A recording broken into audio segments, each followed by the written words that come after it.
About 2 years ago, I got back into sim racing. I ordered a Fanatec GT2 and this wheel right here. Hi and welcome to the Aero Veloci channel. My name is Seth and today I'm going to be reviewing the Podium Porsche GT3R Fanatec steering wheel. There's a couple different versions and configurations of this wheel. This is the Podium version that comes with the Podium hub and the advanced Podium paddle module. I have some aftermarket shifter paddles from MZW. I'll show a picture of the proper shifter paddles. I was just too lazy to change those, sorry. Now, the reason I chose this wheel at the time is I wanted a higher quality wheel. In my first sim setup, I had the cheapest possible CSL wheel and it worked fine. But since I was now using the DD2, I wanted something high quality to match it. But I also wanted a lot of versatility. That way I wouldn't be lacking anything and I would be able to drive any car, no matter what type of car it is, whether that be drifting, rally, GT3 racing, or even Formula. So at the time I really wanted this wheel. I ended up choosing this one just because I could do more with it. Now let's just talk about the details of the wheel. In regards to the versatility, it's kind of modular, so you can kind of take it apart and build different wheels with all the parts that it comes with. It comes all disassembled and you have to put it all together. That being the paddle module bolts to the Podium hub, and then the button plate bolts onto that, and then the wheel on top sandwiching everything together. But it's basically just a bunch of parts put together, so you can take it apart and build different setups. If you're not willing to, spend $200 for another Podium hub for another wheel, or maybe you just want to swap just the steering wheel itself to something like this. This is a MZW Hurricane wheel. I do have a review on this as well if you'd like to check that out. But if you want to get like a more modern GT style wheel, you can just swap the Porsche wheel and get something like that instead, or something like Turn Racing as well. I think that my point across, you can kind of build it and upgrade it over time and change it to how you want, instead of, paying hundreds and hundreds of dollars for, several more steering wheels. And then another argument for versatility is that it is a round wheel. It is D-shaped, which I'm not a fan of. They didn't have it at the time, but I would actually order the non-Porsche version that just has the round Fanatec wheel, just because I like drifting and a round wheel is just better. I mean, you can still drift with the D-shape. I do it all the time, but it's just a little bit more annoying. But despite that, it's a wheel that you can drive any discipline with. You have plenty of buttons for, any car as well. You have some rotary encoders at the bottom here for traction control, and ABS is probably most likely what you would use that for. You have the up and down toggles here. You have the 7-way funky switch on this side, and then the analog stick on this side, and then 10 buttons on the faceplate. For most people, I think that's gonna be enough unless you are a pro Formula driver that's, switching brake bias and everything throughout every corner. But for mere mortals, I think it does the job. All right, let's just go ahead and talk about the build of the wheel. I mean, the Podium hub is robust. Fanatec quick release is still garbage. The advanced paddle module is great. It's super tactile, while also being just slightly dampened, so it's not super noisy, but still feels really good. The button plate itself is made out of plastic with a carbon fiber front plate. No issues really there. We have the RPM lights with the flag lights on the side, 3 of those on either side. And then we have a bigger OLED screen than most other Fanatec wheels. It's actually the same size as the OLED screen on the DD1 and DD2, which means you can get more data and useful information out of it, but I still find it kind of too small. I prefer the in-game car dash. Unless you're gonna have a full-size screen like a Formula 1 wheel like this Cube Controls, I think they're just too small. I prefer the car dash. I think some people will actually really appreciate it and they probably really like it. And like, I don't hate it, but that's just my opinion. It is also an OLED screen, which means it can get burn-in, which I don't know if my steering wheel has burn-in. It might, honestly, I think it does have burn-in, and I know my DD2 has a little bit of burn-in. The only time you notice it is when like you first power it on and it shows like an all-white screen with black text. Normally it's showing an all-black screen with white text for, track times, your gear indicator and speed and everything like that. So it can get burn-in, but when you're driving and using it, you won't ever notice it. So then maybe it's not really a problem, but I'm throwing it out there. RPM lights are always cool.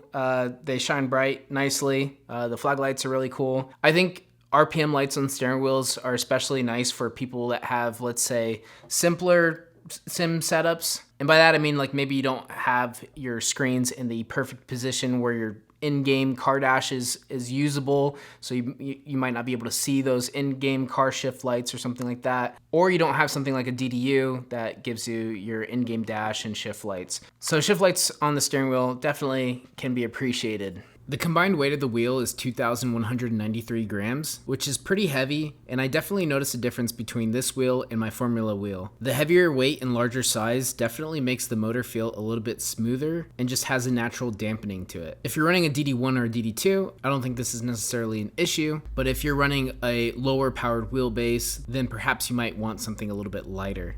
All right, so now I think I'll just go over what I like and don't like about this wheel. So let's start about what I like. Like I said, the versatility, the functionality, and I mean, look how legit it looks. This thing, it does look awesome. It feels great in the hands. I would say overall, the wheel gives, you know, a sense of quality to it. And if you're a big Porsche fan, I think you'd be really happy with this wheel. Some of the things I dislike about this wheel, it's kind of weird because it's the reasons I dislike it, but it's also reasons that I like it. And it's like the steering wheel itself, this Porsche steering wheel, it looks awesome. Like the Porsche emblem on it's like legit. It's real suede, basically a one-to-one replica of the real wheel, just like the rim itself. I know the actual button module is a bit different than the real button module, but being that it's such a good replica, one, suede, real suede, mats down very easily, and it's a bit difficult to clean. You can bring it back a little bit, but it'll never be the same as it used to be. And it feels so nice until it doesn't, like right here. And then the other thing I would say about the rim is that it might be a little bit narrow for some people. I find it just a little, like it's fine, but it's a little bit narrow. I think it could have been just a little bit thicker. My other complaint would be that reaching the buttons can be a bit of a stretch. You're pretty much good to like reach this one.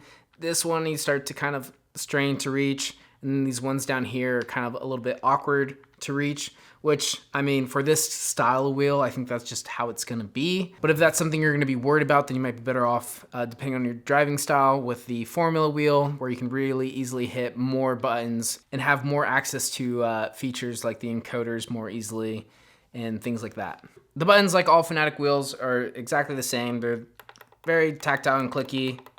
They don't feel premium in any way, but they do the job, and that's pretty much it. With the rotary encoders at the bottom, they have very strong detents, very snappy. Once again, they don't feel like the most premium, exotic, tactile experience in the world, but they do the job and they do it well. And you can have them matching in game, where traction control 5 will always be traction control 5. And when you switch it to 8, it'll always be traction control 8 in the car. Or you can just use it as a up and down, left and right normal encoder, which personally I prefer to do because I like to switch cars a lot. And if I leave it on, let's say traction control 3, that might be good for one car and not another. And sometimes I forget to switch. You can also get the wheel without the advanced paddle modules, which honestly, I don't really use that much because I don't do standing start races that much. Most of my races are rolling starts. So I think you could save some money there. Instead, you would just have the single magnetic shifters, which is what I pretty much only use. But at the same time, it could